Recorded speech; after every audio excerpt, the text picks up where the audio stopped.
Hear ye. Hear ye, hear ye, hear ye. The special session of the District Court for the 2nd Judicial District is now open, pursuant adjournment. The Honorable Leonardo Castro presiding. You may be seated.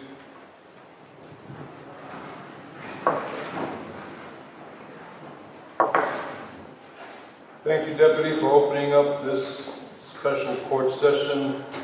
Good afternoon, everyone, friends, family. My name is Judge Leonardo Castro, and on behalf of the judges of the 2nd Judicial District and the referees, and of course, Judge Wright, who is always one of us, I welcome you all to this special session, and thank you for attending. This will be my last memorial special session that I preside over as Chief Judge, and I can say it has been a true honor and one of the highlights of my tenure. I thank the leadership of the Ramsey County Bar Association for appreciating and recognizing the importance of this gathering, this special session, and honoring those who so graciously serve as lawyers and judges in service to the public and private sectors and in the protection of the rights of others. Those we remember today served in a variety of legal practices, but all worked to ensure that their clients and the public had access to the courts. The judges and lawyers we honor and remember today led the way in the pursuit of a more just society. May their passion for justice inspire us all to strive for excellence in our own legal endeavors. Some of our colleagues left us too early, but nevertheless left a lasting legacy and great memories. The lawyers and judges we remember here today practiced law and interpreted the rule of law that touched the lives of so many in a myriad ways. They advocated on behalf of children, parents, government agencies, businesses, corporations, large and small, victims, the indigent, veterans, the disabled, and the injured. They loved traveling, they loved golf, they loved baseball, family, teaching, reading, and they loved the law. They were athletes, they were veterans, musicians, thespians, politicians, trailblazers, authors. They were leaders. They were extraordinary in so many ways and are all worthy of our gratitude, of our praise, and our respect. Those we remember today understood that our profession is built and thrives on the relationships we build and we nourish. Lawyers must continue to be focused on building and maintaining strong relationships with their clients, with their colleagues, with court staff and community, and accept that the professionalism relies on the ability to connect with others. They did not engage in abstract transactions or simply try cases that needed to be resolved, but rather they engaged in resolution of disputes that required facilitation, dialogue, compromise, and compassion. Let us follow the example that came before us, a legacy of collegiality, of trust and respect. Let us continue to foster a human-centered approach to the practice of law. We honor those we have lost, support those who have suffered that loss, and share our memories so we do not forget. To the families, friends, and colleagues of those we remember today, I say, we are sorry for your loss, and we wish you peace. And may this memorial bring you some comfort. And now, I believe the President is here, Referee Victoria Ellsmore, President of the Ramsey Bar Association. Thank you very much.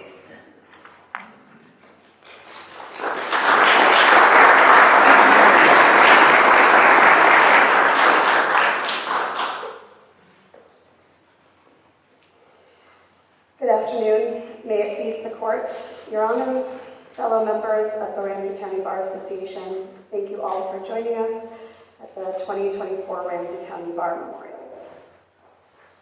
This event can be a little bit sad. We as humans know that sad comes with the deal.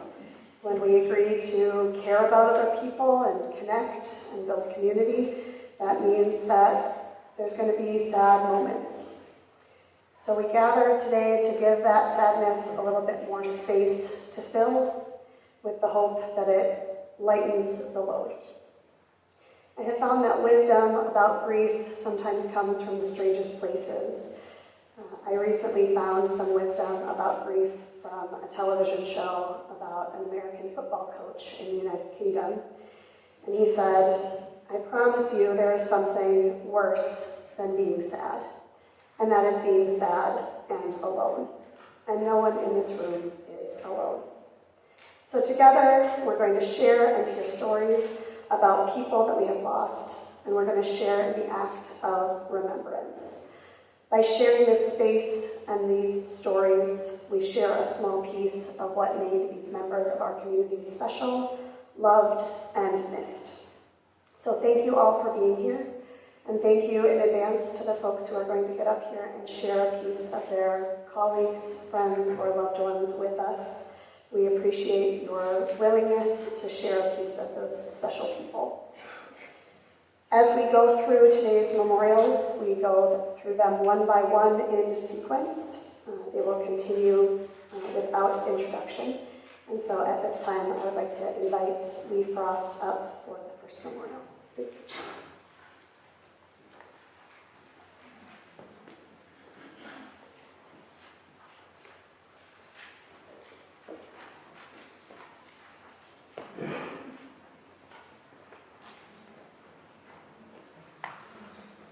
Attorney Sarah Westcott-Bashiri sadly died on November 13, 2023, at the age of 48 after years of suffering with complex health issues.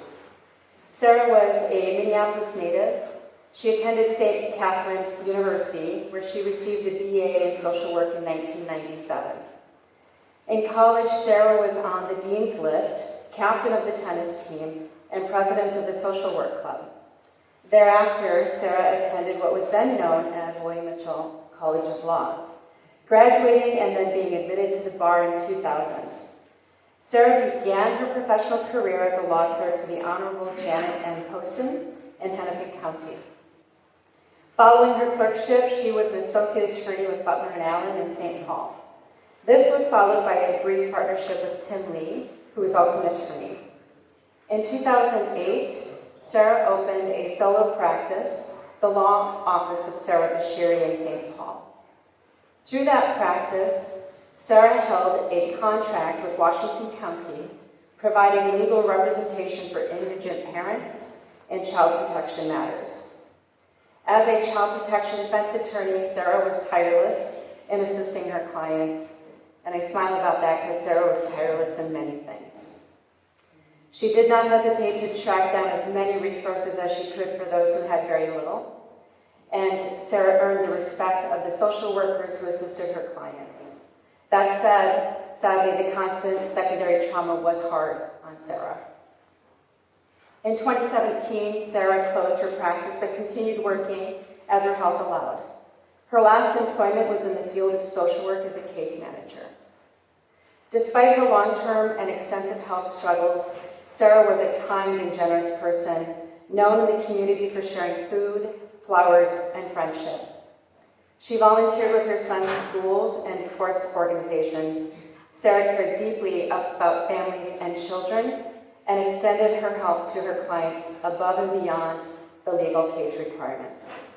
Sarah and I were law school classmates. We were also colleagues and friends, and she was wicked smart.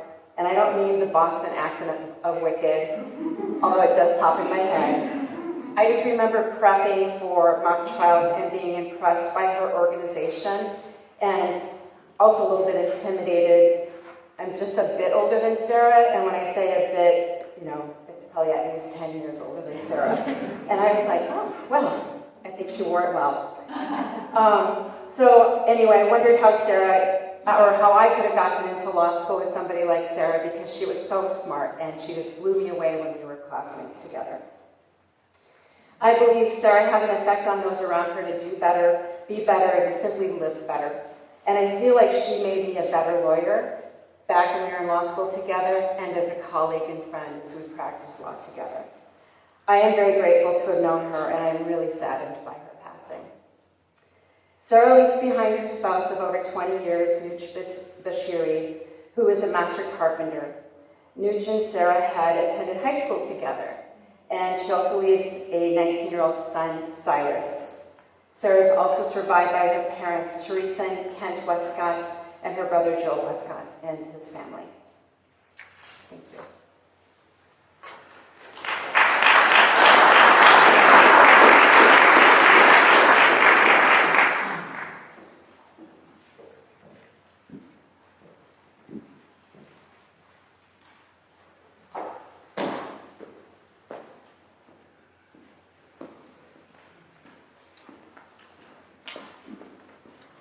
May it please the court. I'm Rick Wilfite. I give the presentation for my friend Robert Lee Board, often always known as Bob. Bob was born in St. Paul on July 20th, 1933. He was the youngest of Ruth and Wiley Buller's 4 children. Bob spent his first years growing up in White Bear. Later on, he and his mother moved to Seattle during his sophomore year in high school. He attended Seattle's Roosevelt High School and graduated from there in 1951. After high school, Bob attended the University of Washington for 2 years before joining the U.S. Air Force during the Korean War, where he served as a navigator. After 5 years of military service, he was honorably discharged with the rank of captain. He then returned to Minnesota and graduated from the University of Minnesota after majoring in accounting and finance. Following graduation from U of M, he was employed by Northwestern National Bank of Minneapolis, now Wells Fargo, in the tax division of the trust department, which is where I met Bob in 1961. While employed at the bank, he also attended William Mitchell College of Law, as mentioned a moment ago, now Mitchell Hamlin. Following receipt of his law degree, he joined the St. Paul law firm of Oppenheimer, Wolf, and Donnelly, where he spent most of his legal career practicing primarily in areas of state planning, state administration, and tax-related matters. Bob was always recognized for his legal skills and his planning ability, both by his clients and his legal peers. Following his years at the Oppenheimer firm, Bob joined the firm of Ryder, Bennett, and Egan in Minneapolis in an of-counsel capacity, where he remained for several years. He was one of the early attorneys to include technology in his law practice. Long before his law firm, other attorneys or firms appreciated the potential of this new technology. He was also engaged in many other activities, mostly hobbies, which were also technical in nature, including photography and his darkroom, his Model A Ford automobile, his telescope for stars gazing, and last but not least, the 6 intricate 3-foot model power boats he constructed during the COVID-19 shutdown pandemic period. The instructions for this presentation today were that exhibits could not be presented.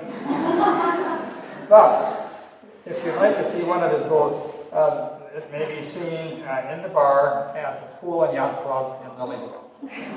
It's worth the trip. Bob was exceptionally active in the community. Excuse me. He served on numerous nonprofit boards, including several where he was designated as the chairperson. He was elected to the city council of Lilydale, where he served for many years. He was appreciated by all of his board colleagues for his ability to conduct organized orderly, and scheduled meetings, and for his command of the Robert's Rules of Order. He also enjoyed and participated in his children's sporting events. Bob loved the game of golf, both for its sport and its camaraderie. Trophies were never his goal. He was very active in the Minnesota Golf Association as a rules official. He often worked full-day shifts at tournaments, starting with first tee time at 7:30 in the morning, until the final player was in the clubhouse, which was often about sunset. Several years ago, the MGA recognized him as its Volunteer of the Year for his extensive service to the association, provided over many years. Bob attended many rules of golf workshops, sponsored both by local and national workshops, conducted by the MGA as well as the USGA. He took the USGA rules quiz offered at the end of each workshop, always with the hope of attaining the elusive and virtually unattainable score of 100. Bob is survived by his wife of 59 plus years, Jerry Kyle Bullard, his son Paul and his wife Susan, his daughter Sarah, his grandson Andrew, and his wife Dr. Corbin Weaver, and many friends and relatives. Bob was a great person, a longtime friend of ours, and will be missed by all who knew him. This memorial is submitted by myself, by his wife Jerry, and son Paul and daughter Sarah. Thank you.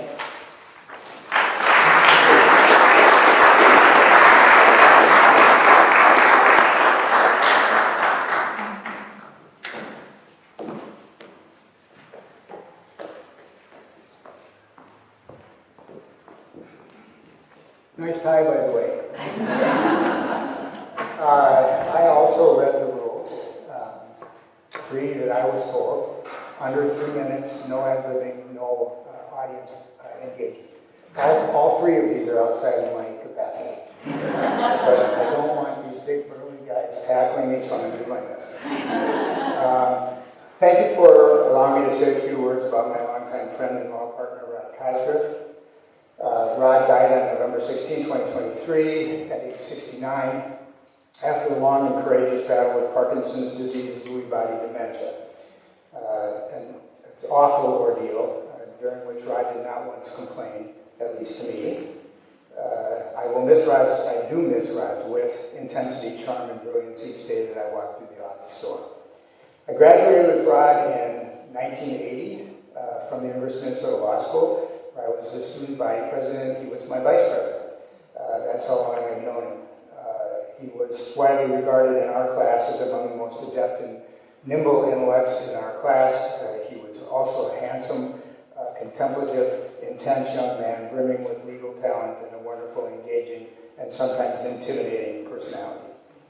Rod became one of the most talented, respected, and often feared litigator in our field of workers' compensation law. He was a founding shareholder of our firm, Hecox Cosmero. I missed my name. Hecox Hartman. Cosmero. And I've got partnerships. Maybe that was intentional. Cosmero, Cosgriff, Johnson, Wayne, and Feenstra, which we started in 1996, and he was instrumental in shepherding our firm to the success that it is today.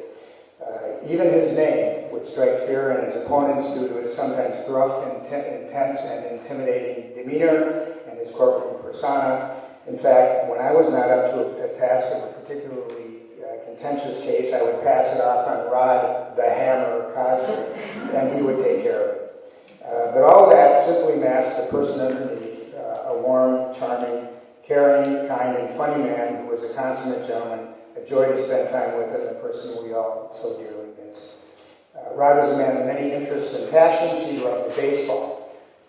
He read voraciously. He liked a good sip of Irish whiskey. He loved to debate politics. He enjoyed hockey and was a goalie on our law school team, nicknamed the Civ. But above all else, he was intensely devoted to his family, his wife Janie, of whom he absolutely adored and worshipped, and his wonderful children, Matt and Sammy, of whom he was vocally and unabashedly proud. So I join the long list of individuals who are made better by knowing Rod, better lawyers, better friends, better people. Our bar, his family, and his friends are improved by knowing Rod, and we'll all take a little bit of him with us. Thank you.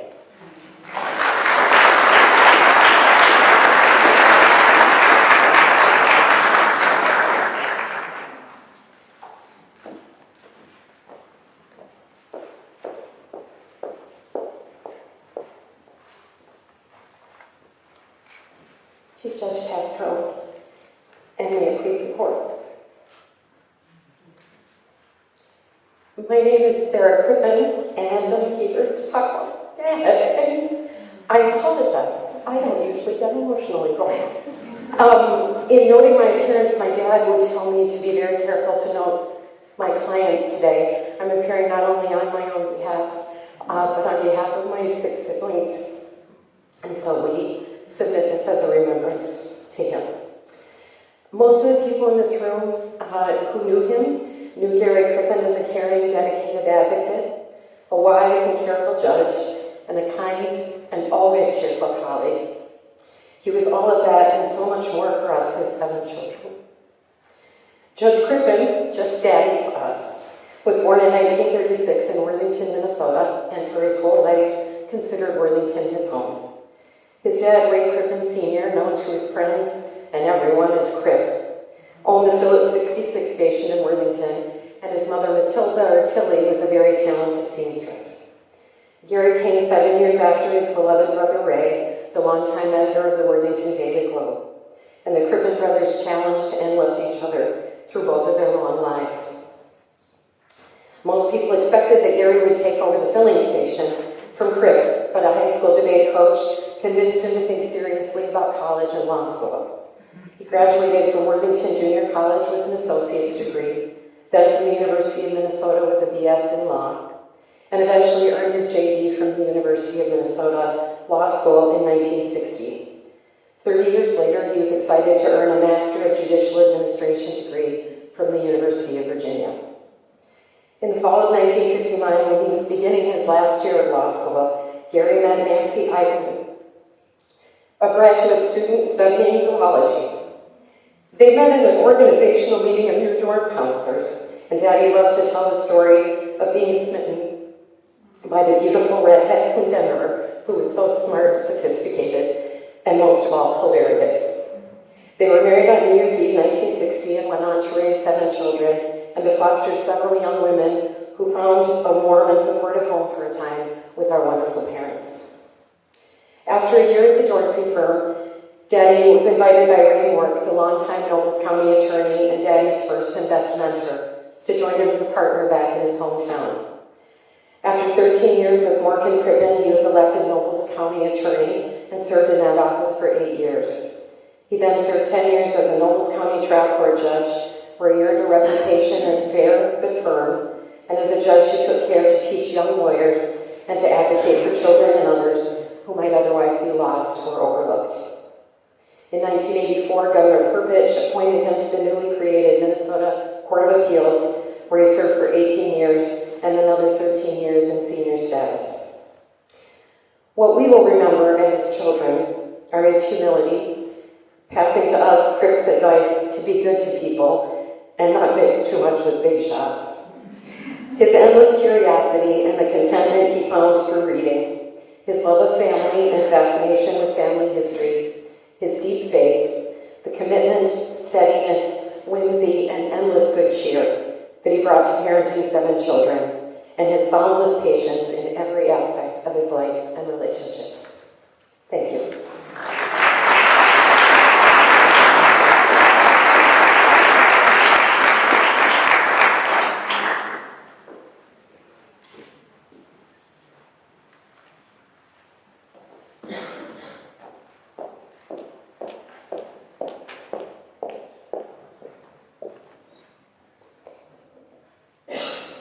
May it please the court. Mark Guillen was born in St. Paul in December 1946, where he resided through his entire life. He passed away peacefully in hospice care in the early morning of June 21st, 2023. He was a giant in the courtroom and in the local legal community. Mark came from a long line of St. Paul legal professionals. His grandfather, Mark H., was an attorney, legislator, and the mayor of St. Paul from 1938 to 1943. His father, Mark W. the Sr., was a patent attorney for decades for 3M, and Mark joined the profession in 1971 in the Ramsey County Attorney's Office prosecuting criminal cases. In the late 1970s, Mark joined Ted Collins and Gene Buckley at what is still called Collins-Buckley Sundin Hall in St. Paul, where he grew his diverse practice and spent his entire career. Over the years, he represented countless clients across the spectrum of needs, including local law enforcement unions, the St. Paul Red Cross, businesses, employees, and criminal defendants. Mark was president of the Minnesota State Bar in 1998 and was named to the Judicial Selection Commission recommending appointees to the Ramsey County bench. He served as special master on 2 high-profile cases, reviewing the constitutionality of seizures of the Metro Gang Strike Force following the agency's shutdown in 2009, and reviewing thousands of internal documents and correspondence for privilege, as asserted by Big Tobacco in the landmark 1998 tobacco litigation case. Mark married Lucy Harrison in August 1971 in a small ceremony on her parents' property in Sunfish Lake. The two spent their early married years adventuring around the country in a pop-top VW van before settling back down in St. Paul to raise their 2 children, Mark and Alice. Mark worked very hard over his career, but he also knew how to let loose. He and Lucy regularly hosted parties where he was the center of attention through conversation and storytelling or leading an impromptu sing-along. He was a wonderful guitarist and vocalist, hitting the deep notes few others could. He left a lasting impression on everyone he met and on the legal community he proudly served. Respectfully submitted, Sarah McEllistrom, attorney on behalf of Collins, Buckley, Sundin Hall, and the Guillen family.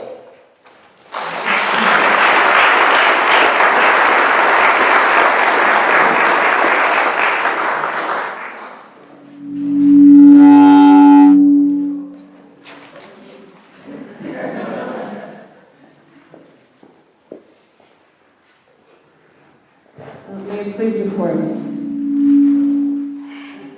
This tribute was written by the Gell family.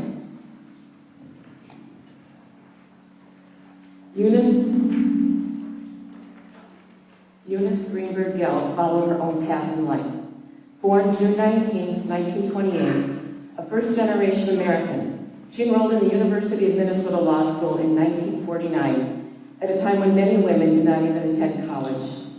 Eunice recalled that there was one other woman in her U of M law school class. She also recalled that although her fellow students treated her well, the law school dean once said to her, "Why are you here? You know that you were just taking a spot that a man could have had." Eunice explained to one of her children that the law school felt obliged to admit her because she had the highest grades. While attending law school, Eunice met Howard Gell through mutual friends. Eunice and Howard, who was an attorney, married in 1950. Eunice left school to begin raising a family, but always regretted not completing her legal education, so she went back to school. She enrolled in William Mitchell College of Law, which had an accredited evening program. She was admitted to the Minnesota Bar in 1956, after her first 2 children, Susan and Joyce, were born.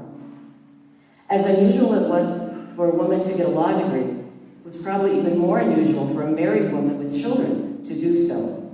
When Eunice saw the documentary about Ruth Bader Ginsburg, who was born 5 years later, Eunice said that she felt they had shared many experiences. Eunice maintained her bar accreditation, but did not practice law for many years. She had 4 more children, Douglas, Sandra, Lisa, and Daniel, and was active in their schools and myriad activities. She was also active in her synagogue and numerous charitable organizations. This kept her very busy, and she never felt that she had time for a real job. In the mid-1970s, however, after her 4 oldest children had graduated high school, Eunice accepted an offer to work with William Billy Rosen, a top-notch practitioner who specialized in eminent domain matters. After dinner, Eunice would spread out what she called her homework on the dining room table and work. Eunice enjoyed the challenge and was proud that Billy was very impressed with her work. But after a couple of years, she decided that it was more of a full-time job than she wanted. Eunice did not have a paid position practicing law after she left Rosen's practice, but she spent many years doing mediations and assisting with family law matters on a volunteer basis. She also volunteered for the Minnesota Speech and Hearing Association and was on the Minnesota Psychology Board. She and Howard traveled extensively around the world. She maintained a keen interest in art, culture, and current events her entire life. Eunice died in October 2023 at the age of 95. And may I just say thank you, Eunice, for being a trailblazer. Thank you.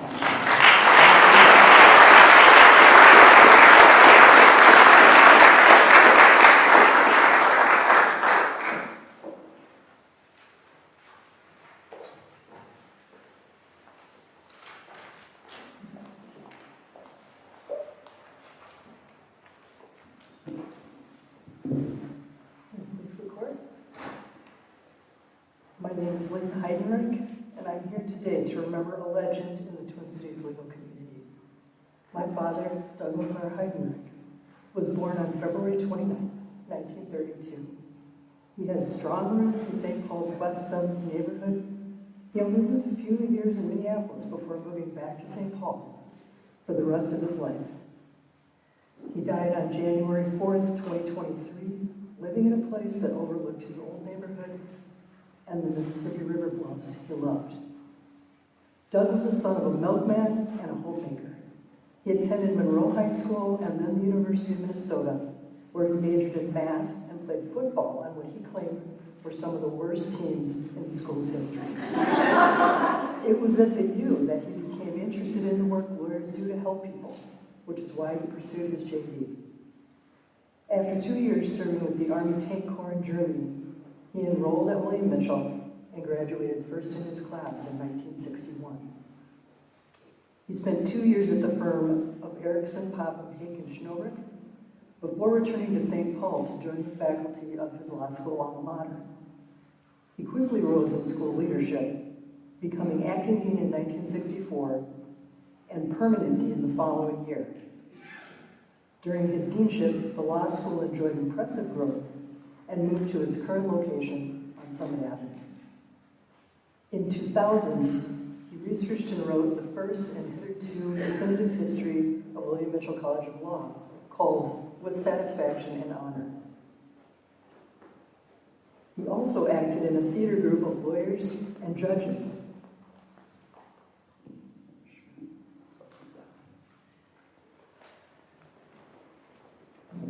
A group of lawyers and judges that recreated historical trials of legal importance. He couldn't get enough of local legal history. But his true vocation was teaching, and he served Mitchell-Hamlin School of Law in that capacity for more than 60 years. Thousands of aspiring lawyers passed through his classrooms. Many more knew of him by reputation as a notoriously hard grader. It's a well-known fact that Doug had opinions on every topic. And it seems only fitting that many would have strong opinions about him. I can't tell you how many times in my life I've been asked, are you related to Dean Heidenreich, Professor Heidenreich, and been treated to a heartfelt story about the grade received, whether best or worst of their career.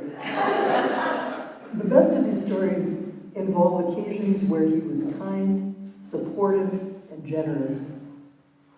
This often surprised the recipients at first, but it was no surprise to those who knew him well. Even after Doug retired, he continued to come to school every day to tutor students and converse with whomever was around. He loved baking, He loved shopping for and purchasing vast quantities of books, and he actually read an astonishing number of them.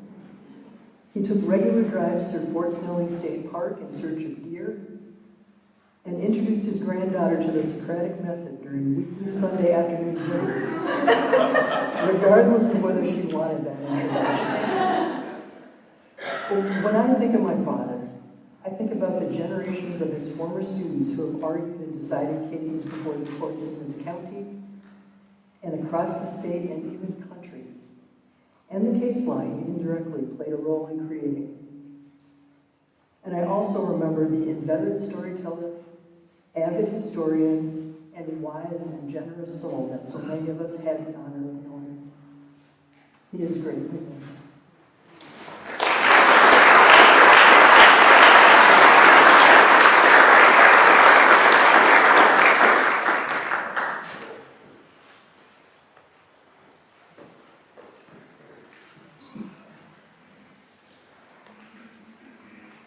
Please the court. My name is Gordon Glendenning. I'm honored to share some memories of Jerry Homay. Jerome James Homay was born October 12, 1943, to parents John and Eleanor Homay in Spokane, Washington. He died at the age of 79 years, 4 months on February 19, 2023. Preceded in death by his parents, his brother Stephen, many uncles, aunts, and in-laws. He is survived by his wife of 45 years, Shirley, son Benjamin, granddaughters Katie and Christina of North Carolina, his sister Kathleen, nephews and nieces Jonathan Silas and his wife Yelena Boltz, Aiden, Alexandra, and Marina, all of Maryland. Non-smoker, Jerry died of respiratory failure because, unfortunately, he began his life dramatically as he sustained a high cervical spinal cord injury in the hospital delivery process. The consequence of which he experienced a lifetime of compromised mobility, diagnosed as incomplete quadriplegia. Despite physical challenges, Jerry did not live with a victimized attitude. He learned to walk using a single crutch, navigated with determination and agility, participated in usual outdoor activities, managing softball with his friends, shooting squirrels with BB guns, building forts, camping, boating, and fishing. He even took a flying fishing trip to Alaska, and he enjoyed traveling through the United States, Europe, Morocco, and the Canaries. Following World War II, Jerry's family returned to their roots in southeastern Minnesota. Jerry had fond memories of his childhood in Winona and the old Sullivan homestead on Snake Creek Trail, the dusty, rough dirt roads, rolling hills, and how he tagged along, crutch in hand, with his uncles to the cattle barn, where in winter there was a natural warmth due to the presence of the livestock. He was curious, interested in learning, very observant, and enjoyed relating recollections. Jerry began kindergarten in Winona, and after the first day, his teacher advanced him the first day, telling his mother that Jerry's learning was more advanced than the other children in the class. Later in life, when he married, Jerry would teasingly remind his wife Shirley that he had skipped a grade in school, so he must be right. So she gave him a sweatshirt with a message, "I'm not arguing, I'm just explaining why I'm right." Jerry moved to St. Paul. Here they have more convenient access to the rehabilitation services of the Courage Center and Sister King. Jerry spent weeks at those facilities for hospital and specialty care. Jerry attended Holy Spirit Grade School, Cretan High School, and the University of St. Thomas, graduating with a degree in business. Then, while working with Dispatch Oven Industries, he began night school at William Mitchell College of Law, graduating in 1970, and began his law career with the law firm of Bertie and Bettinger. For his first independent practice, he located in a new building on the happening 494 Strip. Then he relocated to the University in Dale, accepting a retiring attorney's offer to take over his practice. The office was located at the top of a steep stairway above Steichen Sporting Goods store. He relocated a few years later to Randolph and Snelling, where he purchased a building and an income tax business. His practice remained in that area until he moved his practice home, continuing to provide tax services. At this point, he focused on rebuilding his lake home for wheelchair accessibility for his family's use. Jerry never wanted to join a large law firm and succumb to putting work before all else. He preferred the personal approach to clients' problems in private practice, handling a variety of issues: family law, divorce, liability, criminal, financial, property, insurance, fraud, and real estate, and probate. Jerry believed all professionals should donate time for service to those unable to afford their services, and he was involved in the pro bono program of the Minnesota State Bar Association, and he proudly received recognition as the attorney contributing the most hours one year. He benevolently, regularly contributed to environmental, humanitarian relief, medical research and science foundations, local, national, and worldwide organizations. He was a steward of the land, becoming a certified master gardener, and maintained a small garden with tomatoes, cucumbers, peppers, herbs, onions, leeks, and lettuce. He was proud of the bountiful produce from the summer of 2022. He liked using his homegrown produce to produce recipes gleaned from cooking shows. He delighted in hosting Sunday evening dinners for the East Coast college kids currently attending Twin Cities universities, his relatives that came here to study. The menu carefully planned and suitable for each guest's particular food preference.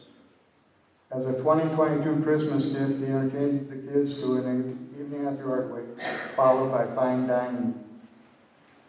Jerry was a large presence in the lives of many.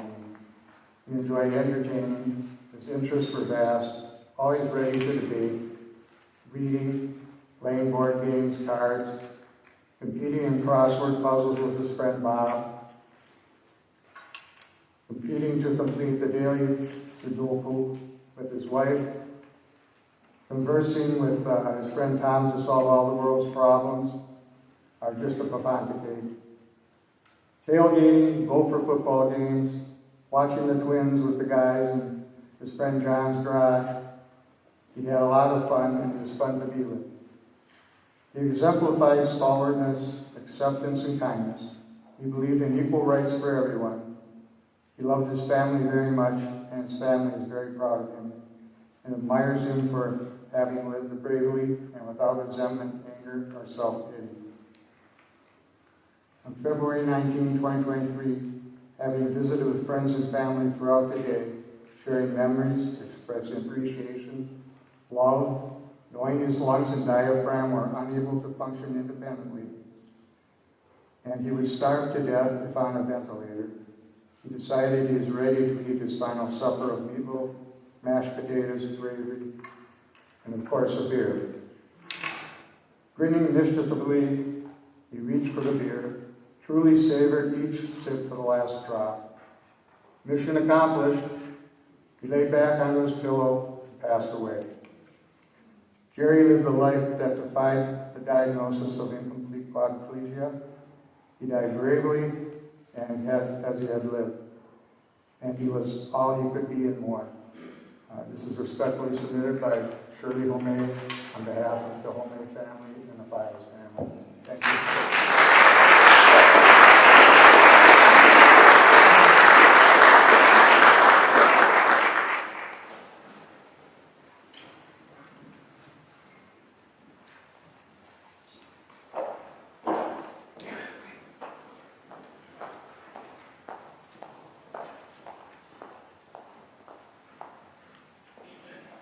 May it please the court.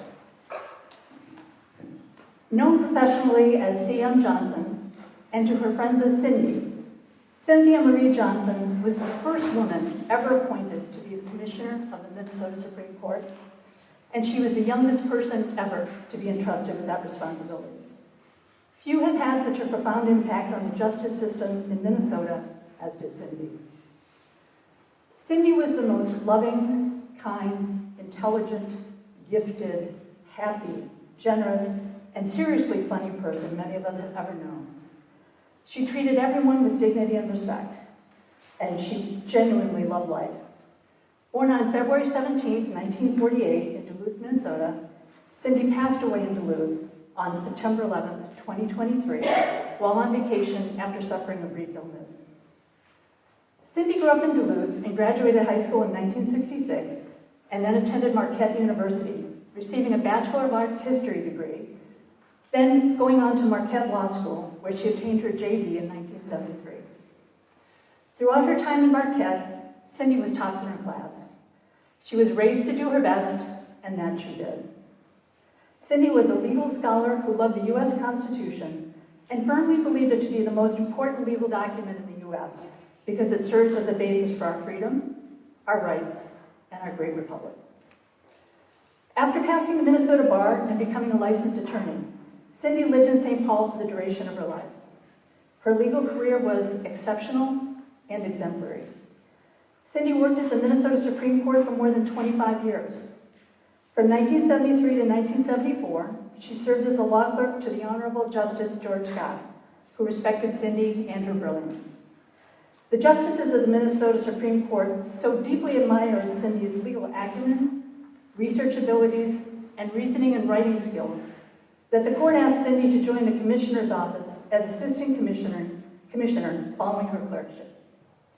3 years later, the justice appointed Cindy as the Supreme Court's commissioner, an extreme honor.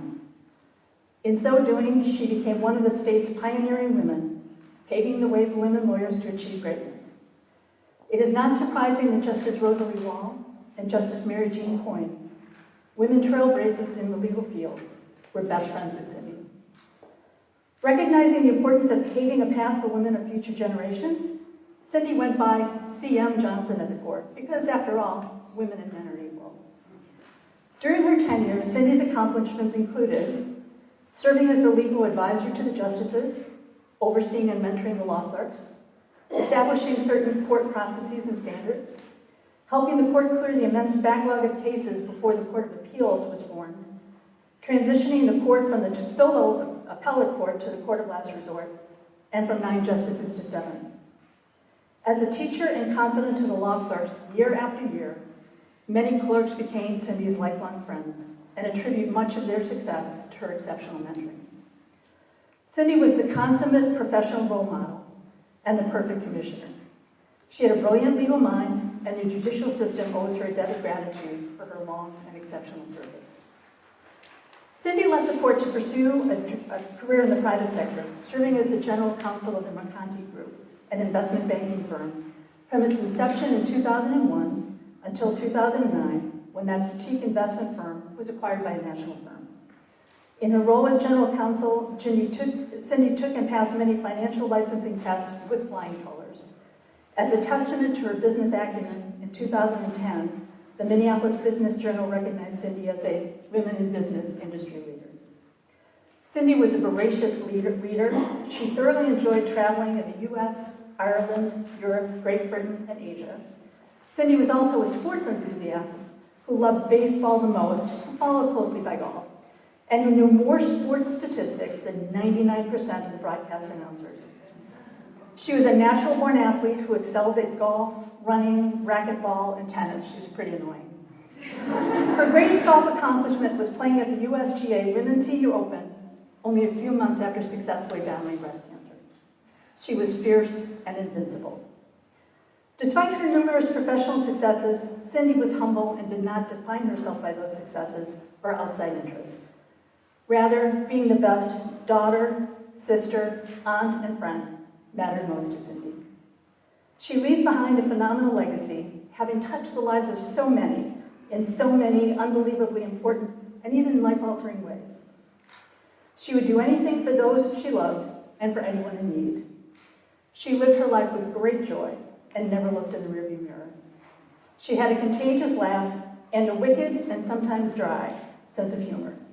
She often remarked, "I have no regrets. I've had a marvelous life." And indeed she did.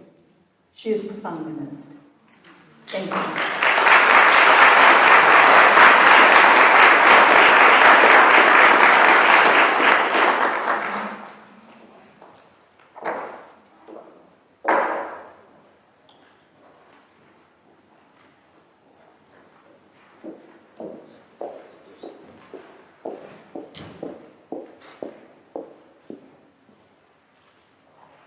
May it please record.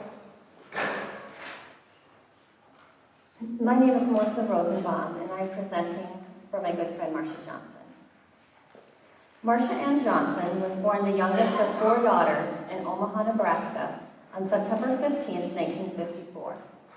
She passed away on August 21, 2023 at her home in Minneapolis with her 3 sisters, Carol, Eileen, and Marilyn, and other family members by her side. Throughout her life, Marcia made a profound impact on the legal profession and her colleagues, friends, and family. Marcia first planted her roots in Minnesota at Gustavus Adolphus College, where she graduated magna cum laude. She returned to Nebraska to earn her law degree with honors from the University of Nebraska Law School, where she was a member of the Nebraska Law Review and Order of the Quaker. Marcia launched her legal career in Washington, D.C. as a civil litigator for the Department of Justice, and then, as Midwesterners often do, made her way back to Minnesota, where she continued her practice and raised 2 sons, Jesse and Andre. Through talent and dedication, Marcia developed an impressive legal career, excelling in a rich variety of roles and practice areas, from trial work at the Oppenheimer Law Firm to director at the Lawyers Board of Professional Responsibility, as well as public service positions with the Attorney General's Office, the Department of Human Rights, the City of Minneapolis, and finally, the Public Utilities Commission. As one who loved to learn and readily took on new challenges, no situation was too complex or too difficult. During the course of Marcia's extensive career, she effectively guided her clients through mazes of complex issues with sound advice and a fine-tuned understanding of nuance.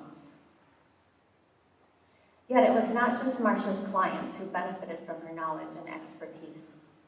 Her colleagues, too, were fortunate to have her as an example and mentor. Marcia consistently exhibited the qualities that lawyers aspire to attain. She was an exceptionally skilled attorney with the highest standards of professionalism. Whatever Marcia touched was high caliber, polished, and persuasive, and was done with the utmost integrity. At the same time, she provided unwavering support to others and was always available to strategize, wordsmith, or simply lend an ear. Her contributions to her colleagues, and by extension, the legal profession, persist. Those of us whom she influenced continue to invoke her insights, guidance, and wisdom. Marcia was a treasured and close friend to many and built lifelong relationships grounded in authenticity. She opened her home, inviting friends and family to culinary delights. She cheered on successes and provided support during challenges. And she could always be trusted to provide thoughtful, straightforward advice, quick to share a laugh with her impressively sharp wit. Of course, remembering Marcia would not be complete without also recognizing her deep devotion to animals, many of whom she cared for throughout her life. We appreciate this opportunity to honor Marcia's professional talents as a lawyer and also her warmth and kindness as a friend. Respectfully submitted by Kate Collard and Melissa Rosenbaum as colleagues and friends and on behalf of the Johnson family. Thank you.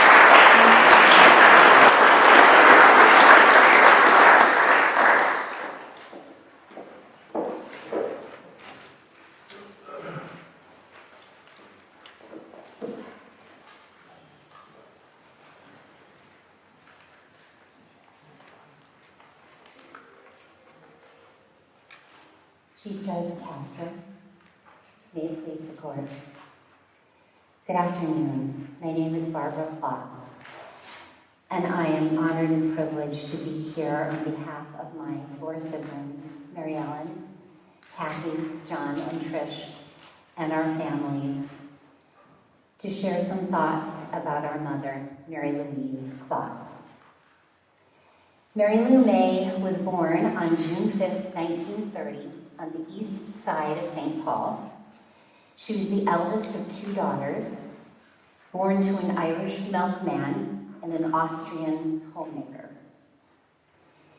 Mary Lou earned a full scholarship to St. Joseph's Academy, awarded to the highest-ranking female graduate of St. Paul's Catholic grade schools, and it was there at the all-girls high school, and later at the College of St. Catherine, and then St. Paul College of Law, now Mitchell Hamlin School of Law, that she developed a lifelong commitment to the pursuit of justice and equality.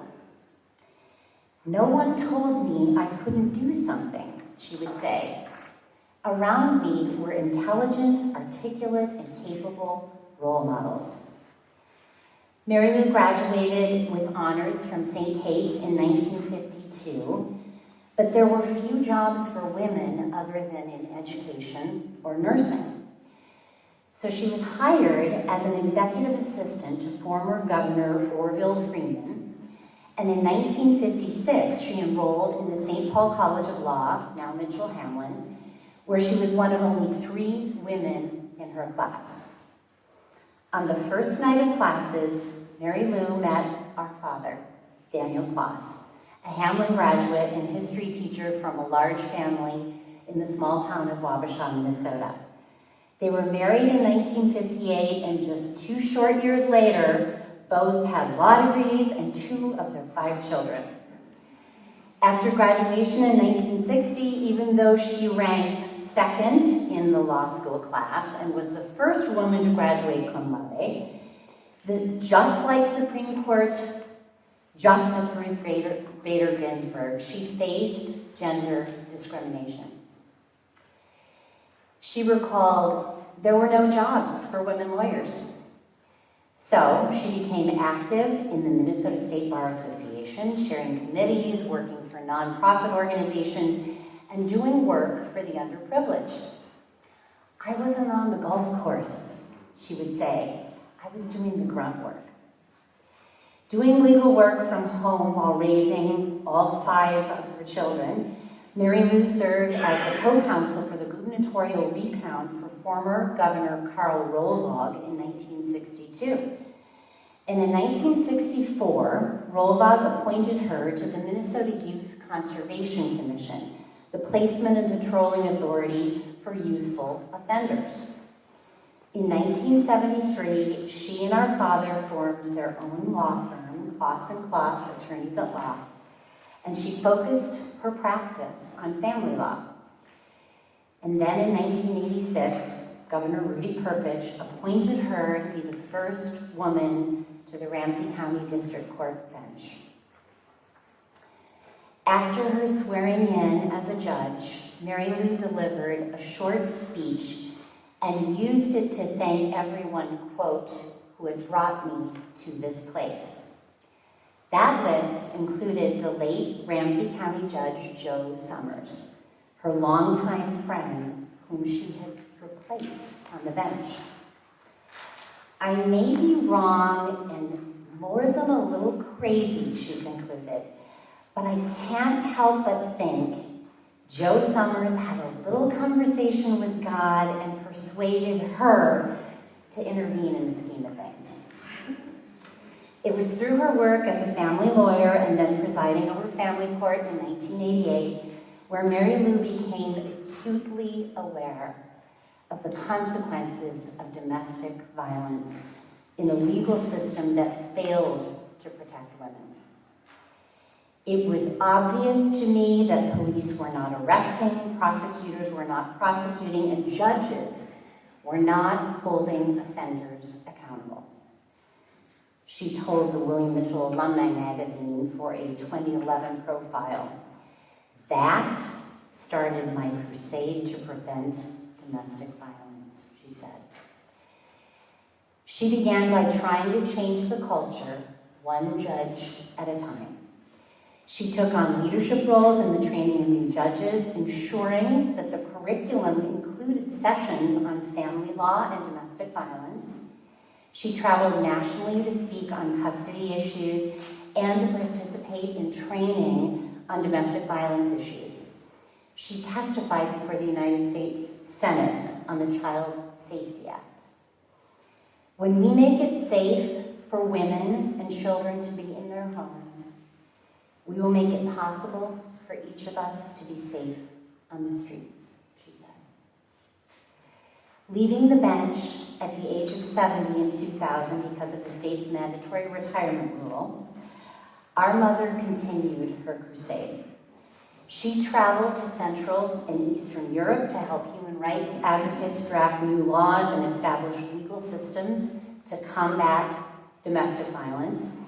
And when she was well into her 80s, she took 6 trips to Bulgaria with advocates for human rights, training judges, police, and legal professionals from the Balkan countries. The amazing Cheryl Thomas, Executive Director of Global Rights for Women, called Mary Lou, quote, a visionary and inspiration to women around the world. Cheryl said she showed that it was possible for judges to interpret the law and protect the human rights of victims of domestic violence, even in the absence of specific legislation. As a lawyer and a proud William Mitchell alum, I had the opportunity to observe my mother in court a few times. She was a force on the bench, those of you who either appeared before her or were her colleague. But my siblings and I agree that you didn't have to observe her in the courtroom to know what she was like. She was strict. You knew that when you entered Judge Klaus's courtroom, you better be prepared. That's what it was like in our household, but always a happy, loving home with a focus on family, always. She instilled in every single one of us a sense of you can be anything you want to be, a sense of confidence, self-possession, and yes, genderless potential. Despite being diagnosed with Parkinson's and neuropathy in 2011, our mother continued her advocacy work for more than a decade. Asked why she didn't slow down after her retirement from the bench, she answered, I didn't have a choice. Women and children are dying. We are so proud of our mother's legacy, and we hope her example continues to teach and inspire.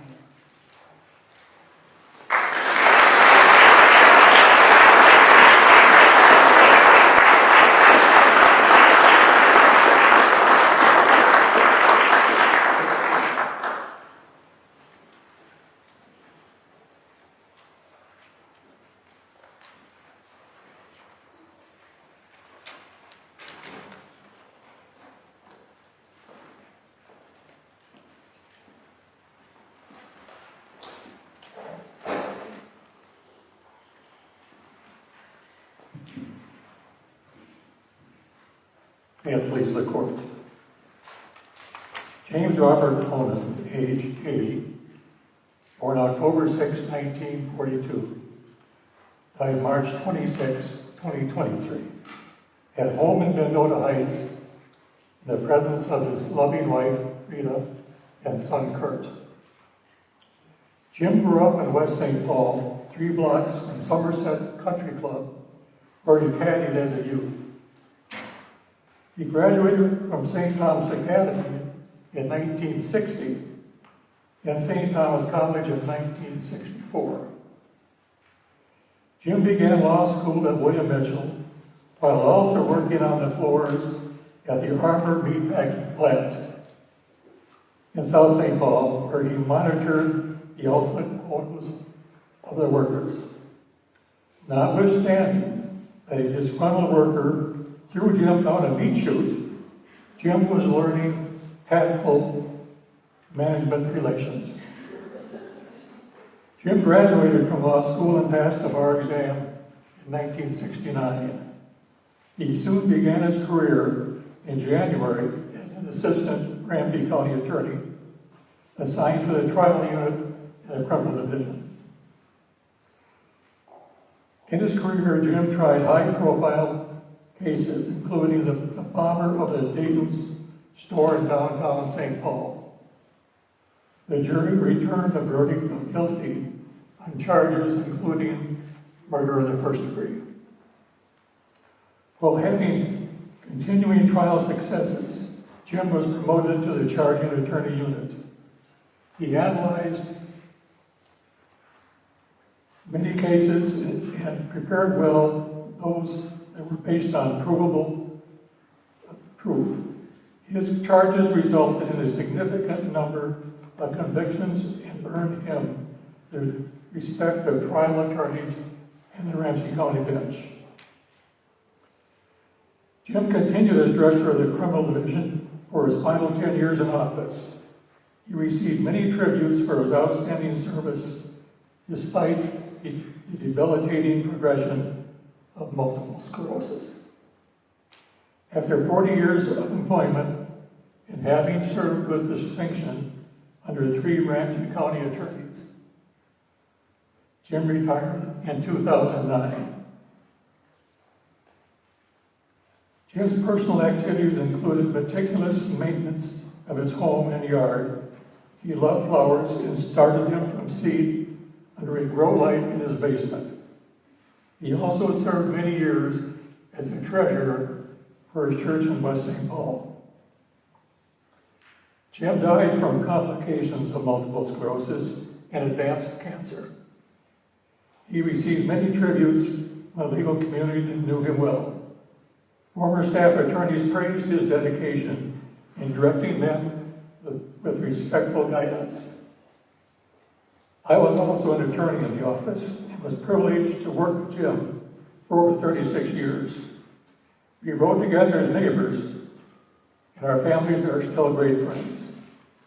Respectfully submitted, John Toohey.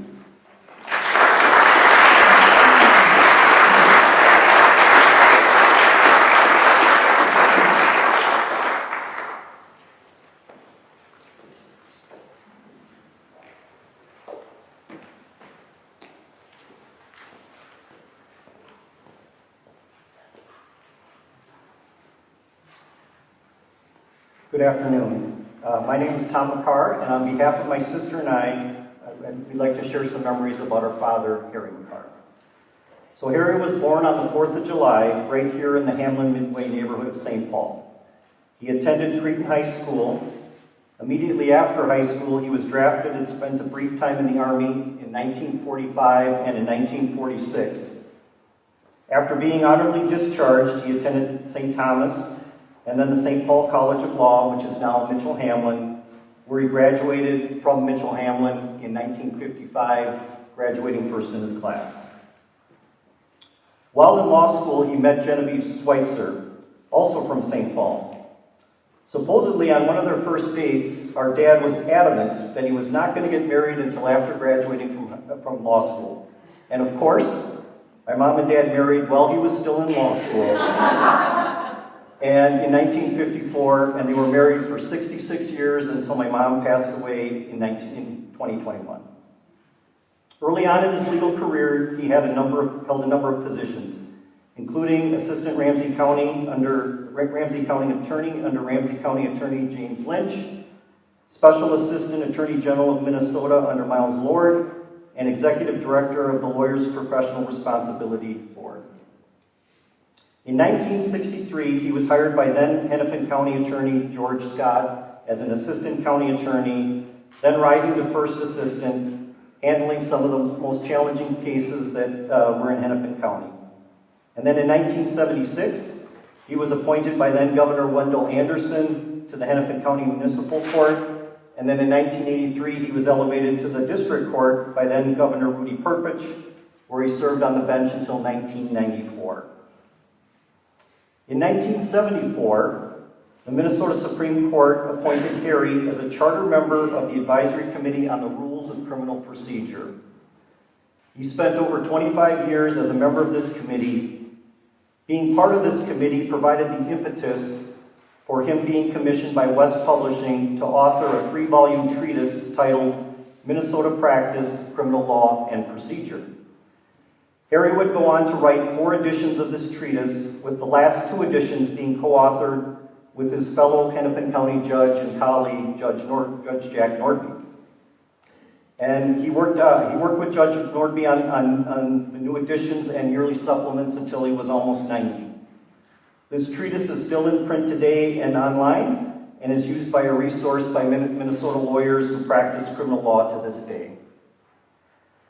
Harry also taught law students for many years at both Hamlin Law School and William Mitchell College of Law before the merger. He taught legal writing. And trial advocacy courses, and some of his former students might be in this room right now. After retiring as a judge, besides working on his book, he spent a lot of his work time as a substitute judge, working in many of the metro area districts. He was an arbitrator mediator and was a member of a special Minnesota state panel assessing criminal mental illness cases. And at the age of 92, he officially retired when he made the very difficult decision not to renew his law license. So, our dad absolutely loved being a lawyer. The reason why he loved being a lawyer was that this was his way of helping people. I remember many, many times in which people would come over to our house on nights and weekends seeking out his advice. He would also perform many weddings in his courtroom for free because the married couple could not afford the hiring of a justice of the peace. He had a special place in his heart for those who could not afford legal services or for those that were not being fairly or properly represented. He was a devout Catholic and incorporated his faith into his professional life as a lawyer. He was incredibly hardworking, honest, loyal, and instilled important values in both my sister and myself that carry on to this day. And while he spent a significant amount of time of his career in Hennepin County and lived in Minneapolis for many years, his roots truly were here in St. Paul. As I previously said, he was born in St. Paul, went to school in St. Paul, started his legal career in St. Paul. Much of his social life was right here in St. Paul. After our mom's passing in 2021, he eventually moved to St. Paul, where he spent the last year of his life, dying on February 1st, 2023 at the age of 95. Harry is survived by his son, me, Tom, my wife Sheila, and our 3 children, his grandchildren, Catherine, Elizabeth, and Tommy, and his daughter Molly Schuneman, and her children, his three grandchildren, Gregory and his wife Miho, Jonathan, and Ben. He leaves behind 1 great-grandchild, Hugo, and there's another great-grandchild on the way. So I do want to thank very much the Ramsey County Bar Association and for the judges here being present and allowing me to share for a few words about my dad, Harry McCarr. Thanks.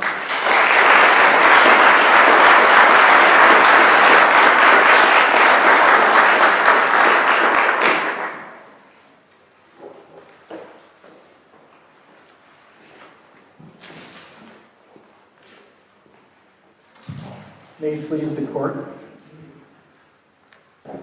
I am honored to give the memorial for my father. It's kind of tough when you're talking about family. Joseph O'Neill. My dad routinely attended this event and very much enjoyed this great and important tradition. I am Michael O'Neill, an attorney since 1989, working at the St. Paul law firm of Martin and Squires. My dad was born in 1931. He was one of 6 children to Marie and Joseph O'Neill. Joseph, his father, served in the First World War and was also an attorney who worked at West Publishing until his untimely death in 1945 when Dad was 13. Dad became the man of the family as the oldest boy at this young age. Dad proudly attended St. Thomas Academy, the University of Notre Dame, where he majored in political science and government, and the University of Minnesota Law School, where he later taught legislative process in his 70s and 80s for over 10 years. After graduating from college, my wonderful mom, Nancy Kennefick, and Dad married in September 1953. My mom, who passed away in 2005, was a nurse and daughter of St. Paul's Dr. Emmett and Marion Kennefick. My mom's brother, Jack Kennefick, was also an attorney working at Briggs & Morgan. Dad and Mom went on to have 8 wonderful kids, my brothers and sisters, Kathleen, Joe, Maureen, Tom, John, Kevin, and Sheila. Joe and Kevin followed Dad at Notre Dame, and all of his kids have benefited from my dad and mom prioritizing education and have had successful careers in the business and educational fields. John is also an attorney and founded Search Partners. In 1956, after law school, Dad signed up for a new adventure with my mom and the 2 oldest children, Kathleen and Joe, as they went off to the Azores Islands off of Portugal. Dad was a judge advocate in the United States Air Force. He loved that he was able to try cases across Europe, serving as the prosecution or defense attorney depending upon the case. In his free time there, he pursued his golf interest and helped the officers build a 9-hole course on the island. He served in the United States in this role for 3 years, which was a stay long enough for his 3rd child, my sister Maureen, to be born there. When Dad came back to Minnesota, he was first employed as a trial attorney at the Firestone, Fink, Crowitz, Levy, and Miley law firm, and then started his own law firm with his brother Patrick O'Neill and his St. Luke's grade school friend Jack Burke. They built a thriving general practice law firm that grew to 28 lawyers in the 1980s. I was fortunate enough to practice with Dad at the St. Paul law firm of O'Neill, Grills, and O'Neill, working with him for over 15 years. Dad continued his trial, legislative, and general practice of law at our firm. Dad was a state representative and a second-term state senator, or when he was a second-term state senator, he was the Republican floor leader. He was very proud of the cordial relationship he developed with other legislators and public officials, Democrats and Republicans, over his 10 years in the legislature and in serving the diverse St. Paul Highland Park and Midway community. During and after his public service, Dad was a practicing attorney, an active lobbyist, and he served on numerous civic and educational boards, receiving outstanding alumnus awards from the institutions he attended. He was passionate about helping the underprivileged, which was borne out by his over 40-year association with Smurls, an exceptional legal aid group out of St. Paul. He had many memorable quotes, but an applicable one that he had was, "Public service is the rent you pay to live in a community like St. Paul." Dad was a strong advocate for non-public school aid, taking a case to the United States Supreme Court and advocating for families to receive assistance in busing and tuition costs, and for students to be able to participate in statewide extracurricular tournaments. He assisted Mayor Norm Coleman with wild owner Bob Nagley to obtain the legislative funding for the Excel Center. And Dad was an avid sports fan, sailor, and golfer who once made a hole-in-one prize at a memorial golf tournament in honor of his son, my brother Tom. Dad loved the practice of law, public service, and St. Paul. He was a proud Irish Catholic who believed in educating and making those he met and worked with better off for having known him. I am one of his 8 lucky children who have created 26 lucky grandchildren and more great-grandchildren who are fortunate that he was our dad and grandfather. And the legal profession is fortunate that he was such a dedicated lawyer and public official. Respectfully submitted. Mike Conley.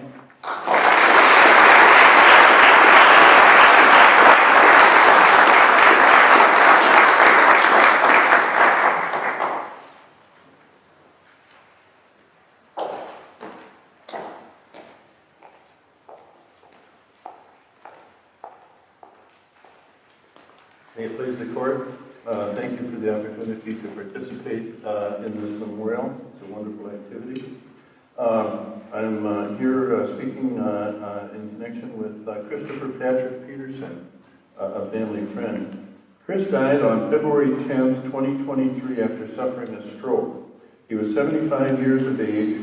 He was born on January 27th, 1948 in Escanaba, Michigan. His family eventually moved to St. Paul, Minnesota, where Chris graduated from Cretin High School in 1966. He earned his BA with honors at the University of Minnesota in 1970, followed by a JD from William Mitchell College of Law in 1975. Chris's professional career was defined by service. In particular, he served at-risk youth and juvenile delinquents with, if that's the correct term, with alcoholism and drug dependency. He held numerous positions within the state prison system and within Ramsey and Washington counties. He also developed curricula for juvenile and family court judges, probation officers, social workers, and court administrators in all areas relating to delinquency, child abuse, and neglect. He directed the Chemical Dependency Center of the St. Croix Valley Memorial Hospital, and he was a practicing attorney in both federal and immigration court and state court. He also served as an attorney to the Minnesota Lawyers International Human Rights Committee. Later in life, Chris earned a teaching certificate and taught middle school math for 12 years in the Los Angeles public school system. In retirement, Chris tutored math students in local middle and high schools. Chris was a 46-year member of Alcoholics Anonymous. He was a frequent speaker and sponsor of many men. Chris possessed a larger-than-life personality, and he was known for his sense of humor and love of family, sports, canines, golf, bridge, and a juicy burger. He is deeply missed by all whose lives he impacted, including his partner Lynn, her children and grandchildren, his son Joseph and his family, his brother John and his sister Dolly, and many nieces and nephews. An untold number of canines are missing him as well. Chris continues to live large among many. His truisms, wardrobe choices, namely bold Hawaiian shirts and cowboy boots, are the stuff of legend. Respectfully submitted, Chris, we will miss you. Thank you.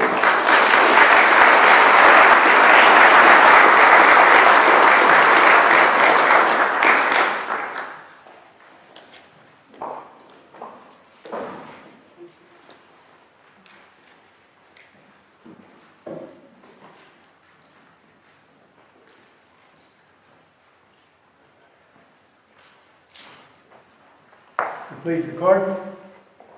My name is Bernard Friel, and I'm honored to present the memorial for McNeil V. Seymour Jr., my friend and former partner at Briggs & Morgan. Known by all as Mac, this memorial is submitted by me and Jonathan Morgan, also a former Briggs partner, on behalf of Mac's family. McNeil V. Seymour Jr. was born December 21st, 1934 in St. Paul, Minnesota, and died residing in Bloomington, Minnesota, April 2nd, 2023, at the age of 88. Mac grew up in St. Paul, attended St. Paul Academy, where he was on the football and track teams. He graduated from Princeton University in 1957 and the University of Chicago Law School in 1960. He loved the outdoors and spent a college summer in Glacier National Park as a gear jammer driving one of its red buses. Mac proudly served 2 tours in the U.S. Army Security Agency, the first immediately following law school, and a second after he was recalled by President Kennedy during the Berlin crisis. Following his military service, Mac began the practice of law in St. Paul with his father at the firm of Seymour and Seymour. Mac's father was then the primary attorney for the First National Bank of St. Paul and had a successful and extensive practice as well in probate and trust law. Mac developed his skills as a lawyer, working with his father until his father's death in 1971. Shortly thereafter, he joined the St. Paul law firm of Briggs & Morgan, with which he was associated until his retirement in 2013. Mac was thrust into single parenthood after the tragic death of his first wife in 1980. He met the challenge head-on, taking cooking classes, learning how to shop at the grocery store, making numerous other adjustments to meet his newly expanded family obligations. His 4 children learned of the idiosyncrasies of having a father who was an attorney, reading letters from Mac sent to them at summer camp, written and organized like legal briefs, with lettered and numbered paragraphs and subparagraphs.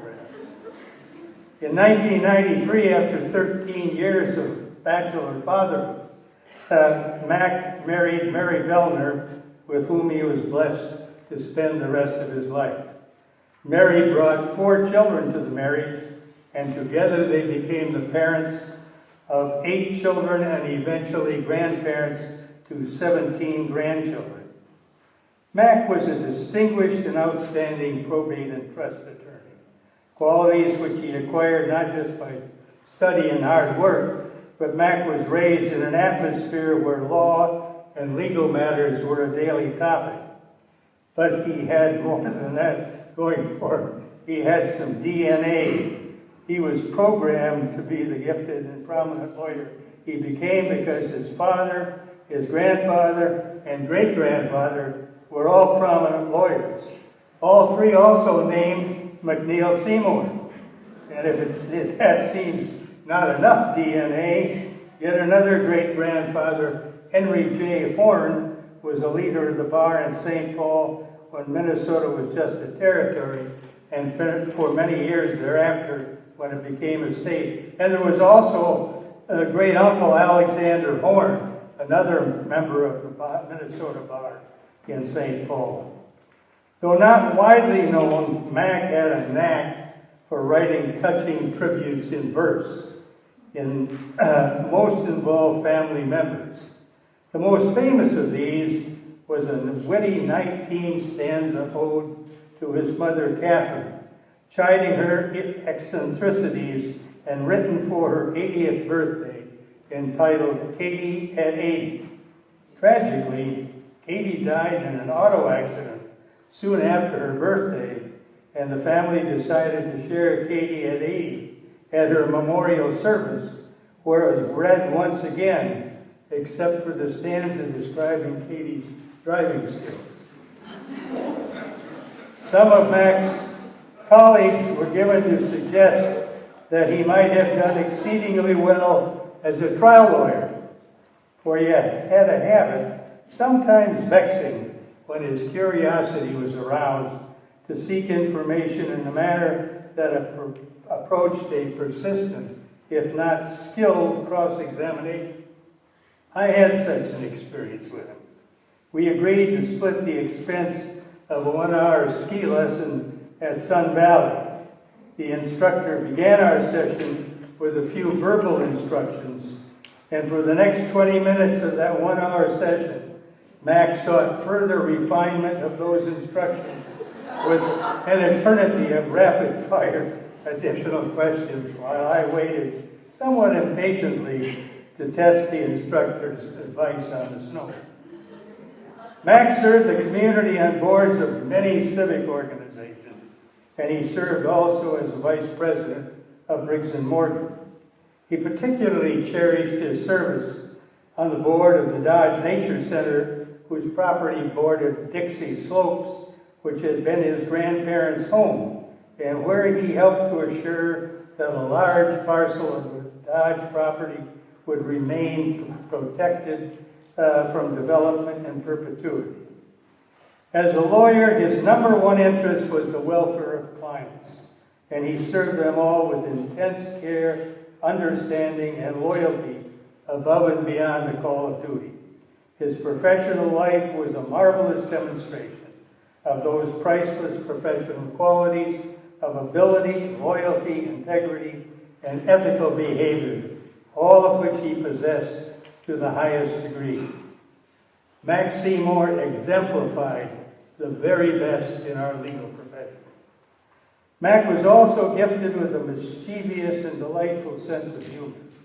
He was charming company, a wonderful conversationalist, always energetic and outgoing, with an infectious spirit and personality, always of good humor and goodwill, full of a buoyant enjoyment of life. He set an outstanding example for family, friends, colleagues, and clients as a lawyer, as a father, and as a husband, and as a human being. He will be remembered for all those characteristics and for all the beautiful memories he leaves with us. It has been said that we have two earthly lives, one that ends when our body gives out, and a second that ends when the stories about us are no longer being told. And I am confident in predicting that Mac's second life will be exceptionally long. Rest in peace, dear friend and colleague. Thank you.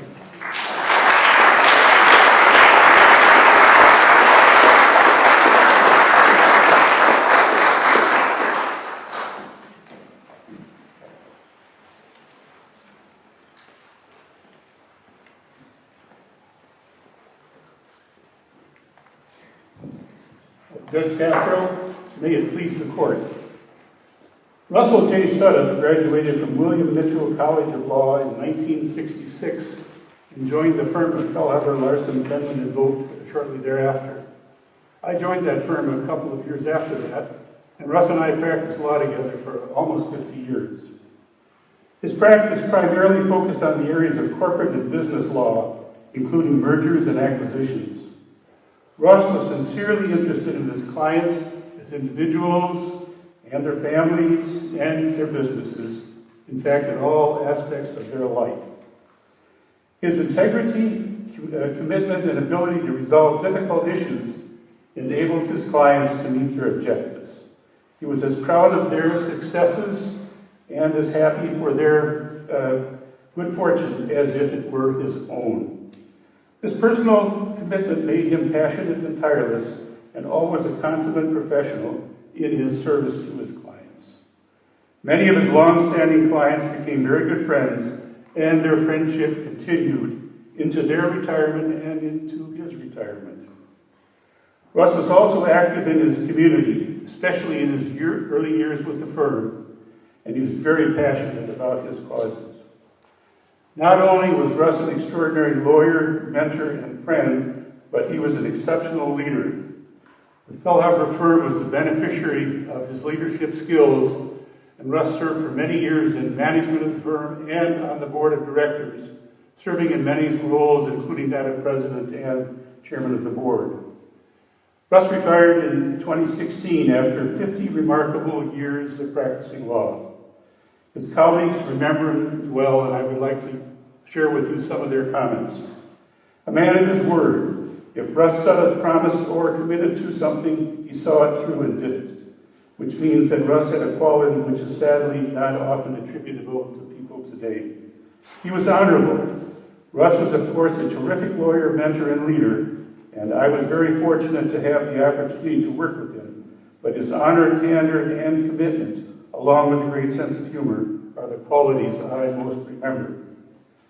Having an office next to Russ for almost 10 years, I witnessed firsthand and on a daily basis not only his love of the law, but what a constant and tenacious advocate he was for every single one of his clients. He was also compassionate, funny, and very easy to talk to.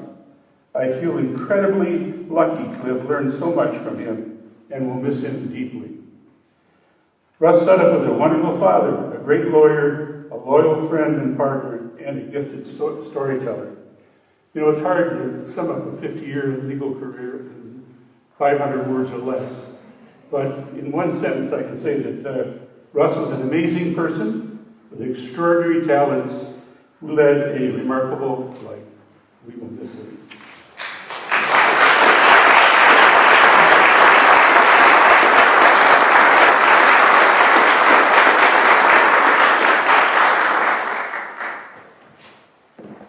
Well, thank you everyone for sharing those memories.